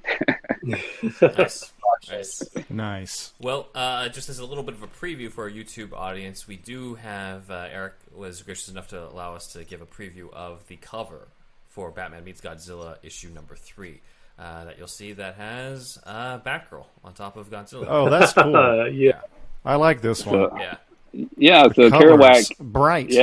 Yeah, my friend Kerouac who did the first piece of art for Batman Meets Godzilla was done by Kerouac. He did the cover for all the issues, including this one, and he actually did 4 versions of this cover. And so this one is probably my favorite because it's really colorful. You see Batgirl is on top of Godzilla, and so when we ended Batman Meets Godzilla issue 2, Godzilla was on ice, and Batgirl was captured by Hugo Strange, and so both those characters come back in issue 3. We don't know how. You just have to read and see.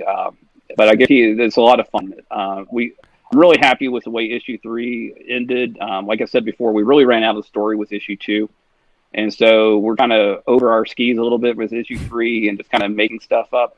But I think I'm real happy with the way it turned out. I think it's really fun. All the artists got excited. I tried to write something fun in each page for the artist to do. Just make it a real fun time for these guys. And so everybody's excited about it. The art coming in looks great. I'm real happy with it. And I'm thinking, like I said, this will probably be September release based on where we're at today.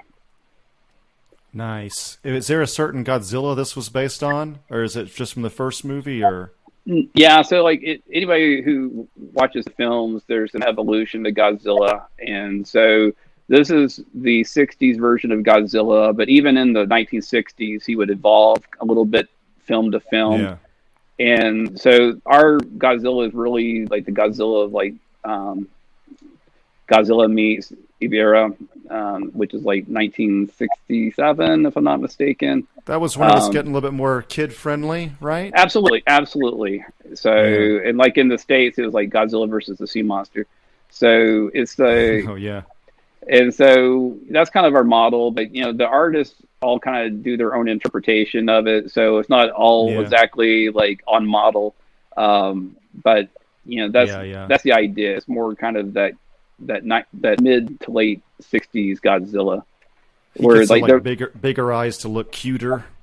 Yeah, like the hardest thing, like to me, like to really capture the essence of that Godzilla is the eyes and getting those eyes right, which Kerouac did a great job on that.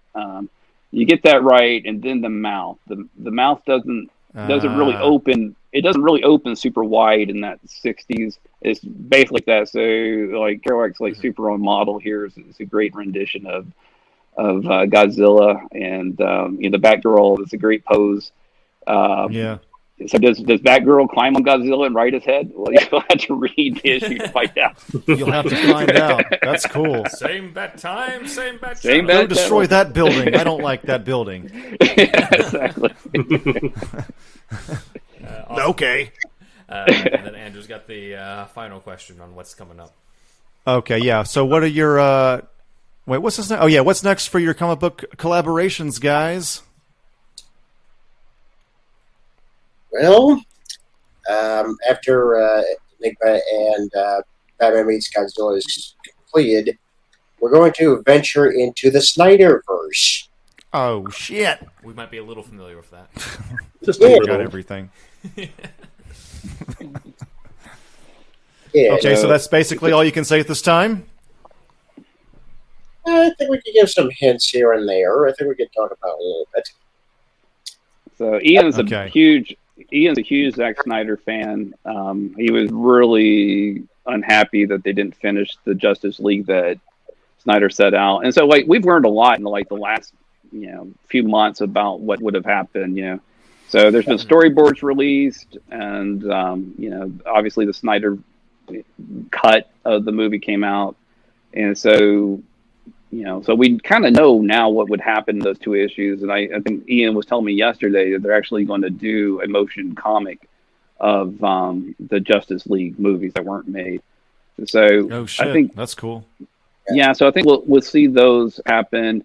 So we may be more focused on the Affleck Batman that didn't get made, and so I know you guys covered that in one of your podcasts, and there's a lot of cool stuff that happens in that one. So before we had the storyboards for issue 2 and issue 3, and kind of knew what Snyder was going with, I had some ideas. I was thinking through like where we could go with it, what would be kind of a big menace for them to fight stuff. And so obviously Darkseid, you can't really do bigger than Darkseid. That's Right. the ultimate The villain presence, for bro. yeah. And They so, fight God.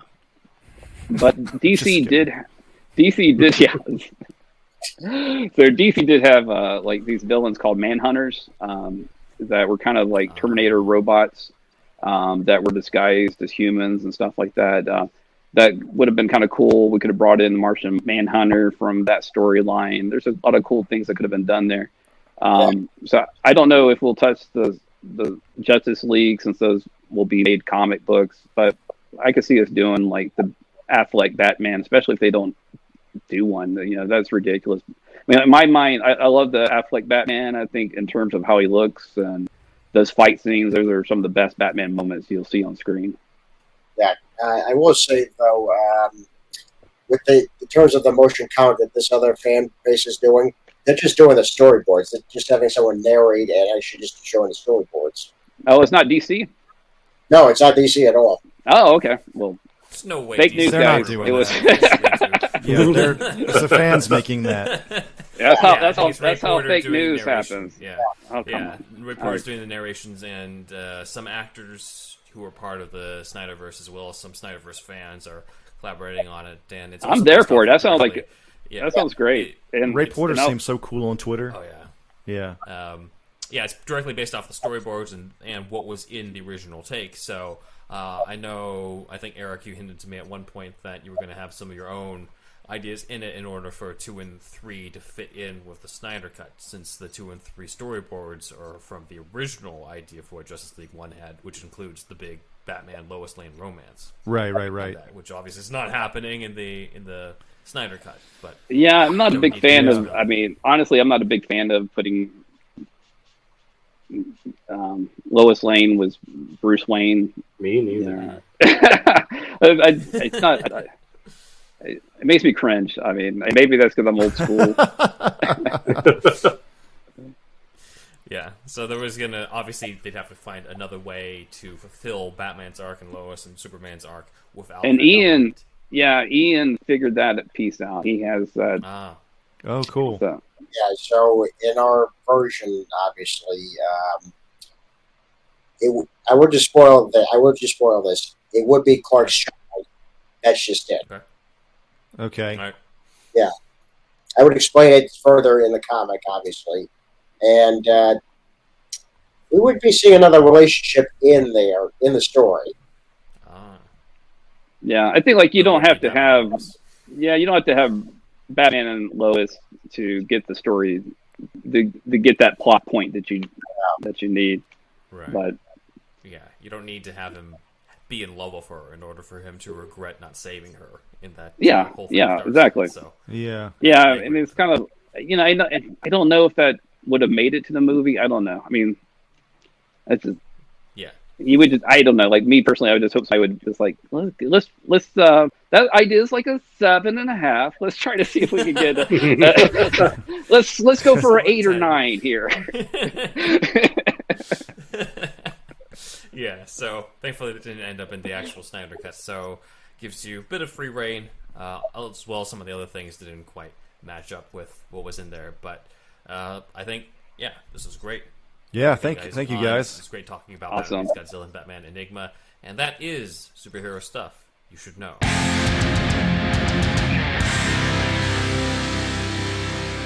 All right, let's do this. So we have a few fan comments. First off, from Taco Ghost commented on our Taco Ghost, episode, love Are You the name. Wrong?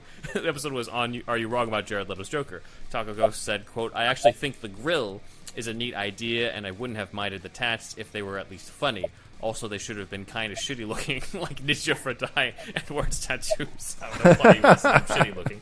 Definitely should have gotten rid of the Joker motif and went with like Batman fanboy tattoos and done upside down, or the Joker was the one to do them, which he should have been. Tattoos done upside down? Because Joker's doing them himself. I guess so. From his vantage point, Yeah. That's interesting. That's interesting. And then I think Rob on the podcast had ideas about like him having a tattoo of the Bat brand over his heart or something. Just to simulate. Yeah. It sounds like fans have put this more thought into this than they did in the actual design. They had more time to. The fans have. Like, there's a certain deadline everybody has to make in the movie, right? Put damage on his forehead and be done with it. All right. I forgive everything but the damaged. I forgive everything but that part. All right. On to the next comment. All right. The next one is from John Tees. John Tees commented on our What You Didn't Know About A Death in the Family episode, saying, quote, Going Sane is one of my favorites too, Ben, and so few people talk about it. High five. Another fun episode. Criminally few views as per usual. Thanks. We're working on it. Thanks a lot, John Tees. You are a man of fine taste. Yes, Going Sane is like in my mind, one of the greatest Joker comic books. Oh yeah, absolutely. Okay. Easily beats out Killing Joke in my mind. So, awesome. Wow. Yeah. Sacrilege. It's a big, sacrilege to say that. Bold statements. Okay, hold on a second. You are also a fan of this, Zack. Oh yeah, Just likes to start that was shit. me. That was me mimicking the fan outcry. The That fans. when this episode comes out, they're all going to slam their computers shut. All right, bring it on. Walk away. Next one. Next one comes from Cosmic 8 Starlight Cafe. Yeah, Cafe, not Cafe. All right, Cafe. The Joker Mobile was actually really awesome, referring to Jared Leto's purple Lamborghini. Notice they were referencing the car, not the song. Okay, I love the design, although I felt that the car's lights, whatever the ones that shine under or around the car, should have been lime green to give it the full Joker color scheme. That'd be cool. Yeah, that'd be good. He talks to Dom or somebody from Fast and the Furious to rig his car up. Yeah. But first, he's got to be part of the family. He's gonna be part of the family first, and then yeah. Yeah, no, that's awesome. That's another thing I didn't really bring up that much was the fact that the purple Lamborghini. You didn't bring up family quite enough, Leto, man. Yeah, no, I didn't, especially when it comes to the Joker. Leto's There's a lot of Joker- deaths in them and all that shit. Leto's purple Lamborghini is basically the Joker mobile, and there haven't really been a lot of Joker mobiles on film. The closest Not one enough. beforehand was Do they show up in the comics like all the time? The Joker Mobile? He's got a lot of them, yeah. Yeah. Yeah, keeps They crashing. even them. had they even had some toys too. Yeah, I think I might have had one with a giant Joker face. In There's the a front. Joker. Wait, is that character like the too, right? animated series or the '89 toys? I know I have a Joker motorcycle in here from '89 that's got Got the his face. face on the front. That's And it was awesome. great. I want to see the Joker Maximum mobile with Overdrive. the giant Joker face versus the Batmobile with the giant bat head. Yeah. Just go straight Smash. into each other. Only thing Nolan Like- had was the Slaughter ice cream truck, Yeah, Slaughter's right? the best medicine. Yeah. That's kind of his Joker-mobile. When I saw that in the theater, I was like, slaughter and laughter. How have I never thought about this before? Genius. This is genius. Genius. All right. So anyway, that is it for the fan comments. Over to you, Andrew. All right, so thanks for those comments, and thank you to our Patreon supporters who are Shasta, Leom O, Jose Orocha, Super Inframan, Douglas P, Dan D, Aaron Willett, Nick Noir, Jesse E, Jeffrey R, Scott V, Asger's Web, and we get a new one? We got another one, Jeremy. Yeah, Jeremy H.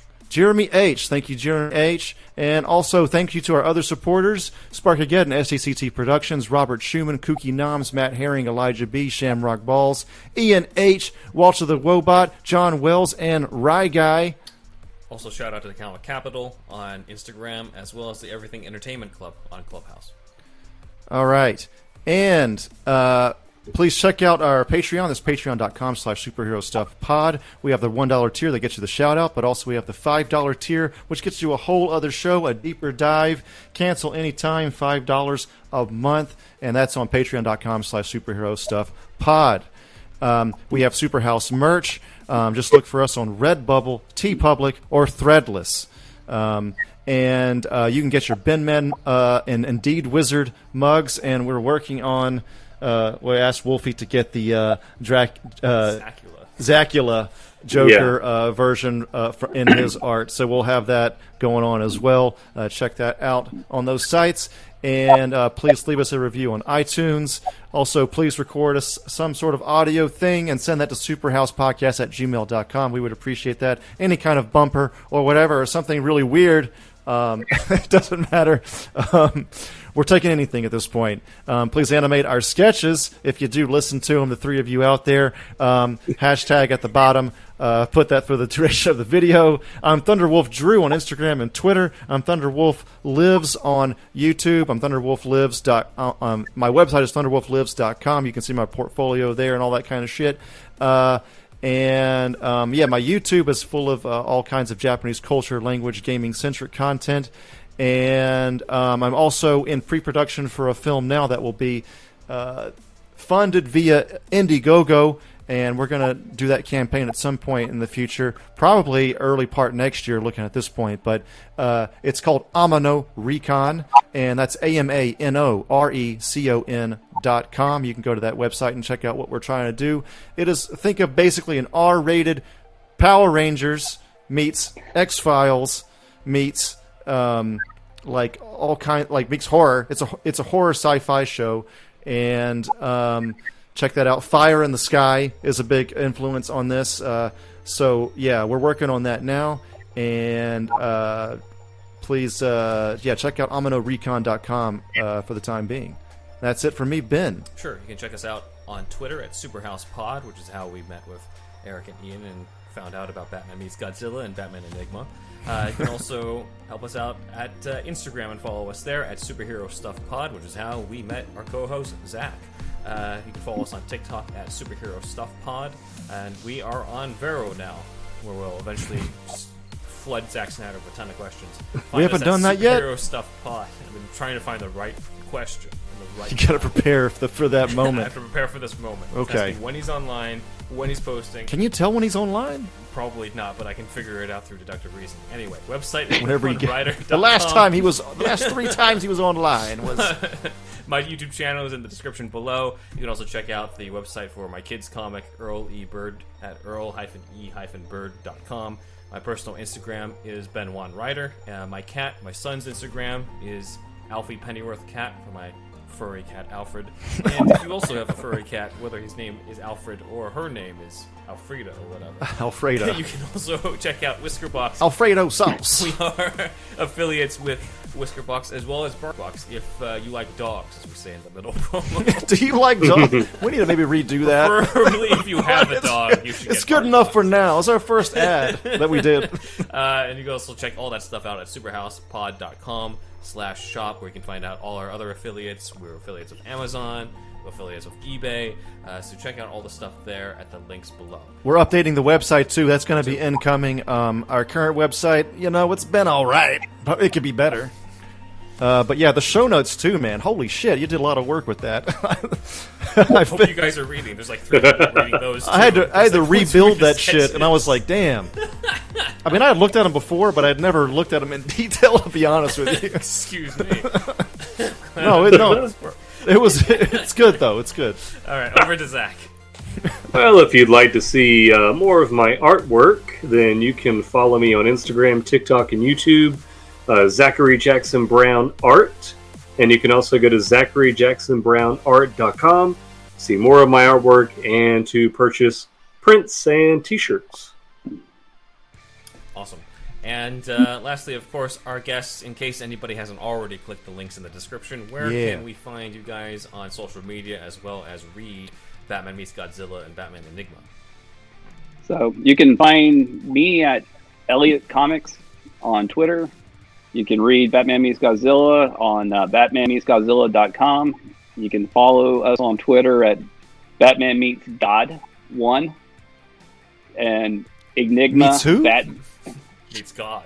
God? God, yes. It's a whole other fan comic. That's another the whole, I know. It's the best. Wow. Twitter, That's some Grant Morrison shit, bro. Yeah, I know. Exactly. That's a whole other story. So Batman Meets God 1. Nice. And then we have also a Twitter for Enigma Batman, Enigma, Enigma Batman.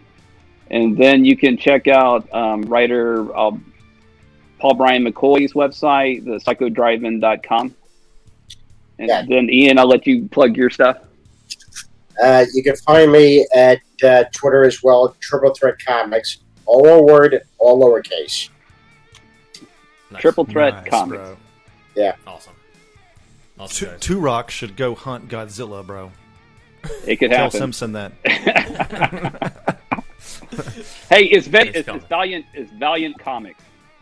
Valiant. Oh, yeah. Yeah, so going back an hour ago, we talked about Jim Shearer's. Just edit that in, Andrew. Ben thought Edit this was was going to Valiant. be a short episode, and I was like, I don't know about that, man. You don't You know start me at this talking point. about Japanese stuff around Andrew. It's like diarrhea of the mouth. It's fucking Godzilla shit, man. Well, if you want even more diarrhea of the mouth from us, you can be part of our $5 Patreon, where this week, well, Batman may be facing against Godzilla in the main show, but for the Patreon this week, he's going up against Robin. We're covering the animated film Batman vs. Robin and how it compares to Andrew's favorite Batman comic storyline, The Court of Owls. Court of Owls is the best one. Yes. I'm not kidding.